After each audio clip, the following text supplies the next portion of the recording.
حبیب نے منع فرمایا، فرمایا کوئی اونچا اللہ اللہ نہ کرے، جب کوئی نماز پڑھ رہا ہو سو رہا ہو تو اس کے سامنے اونچا ذکر نہ کرو۔ کہتے میں ایک دن اونچا اونچا ذکر کر رہا تھا، اونچا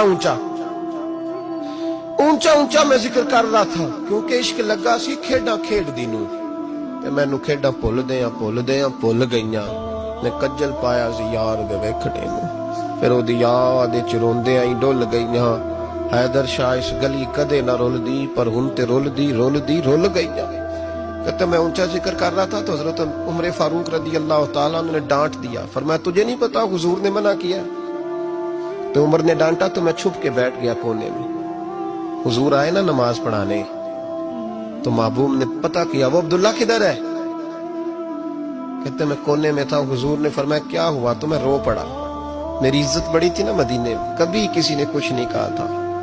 نبی کریم نے فرمایا کیا ہوا؟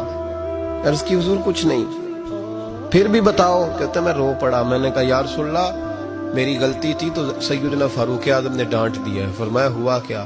یا رسول اللہ میں اونچا ذکر کر رہا تھا، اور بات بھی ٹھیک ہے، کچھ لوگ قریب نماز پڑھ رہے تھے، حضرت عمر نے منع کیا۔ نبی کریم علیہ السلام نے فرمایا بلاؤ نا ذرا عمر کو، خود قانون حضور نے بنایا ہے کہ اونچا ذکر نہ کرے جب کوئی نماز پڑھ رہا، بلاؤ نا عمر کو۔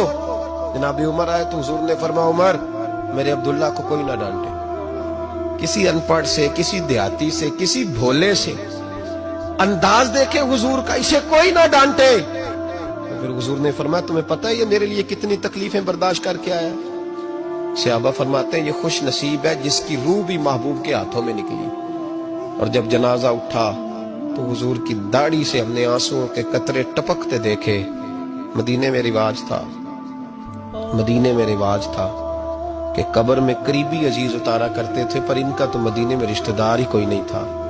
حضرت عمر فاروق اور جناب ابو بکر صدیق کہنے لگے ہم قبر میں اتارتے ہیں۔ جب ان دونوں نے اٹھایا قبر میں گئے تو کہتے ہیں کمال دیکھو اللہ کے رسول ہم دونوں سے پہلے قبر میں اتر گئے، اور حضور نے یا البدایہ والنہایہ میں موجود ہے، کہا مجھے دو میں قبر میں اتارتا ہوں۔ کہتے ہیں حضور نے تنے تنہا پکڑا، تنے تنہا قبر میں اتارا، پسے مردن فرشتوں نے جو تلاشی لی تو کیا نکلا؟ فقط ایک دل کے گوشے سے خیال مصطفیٰ نکلا۔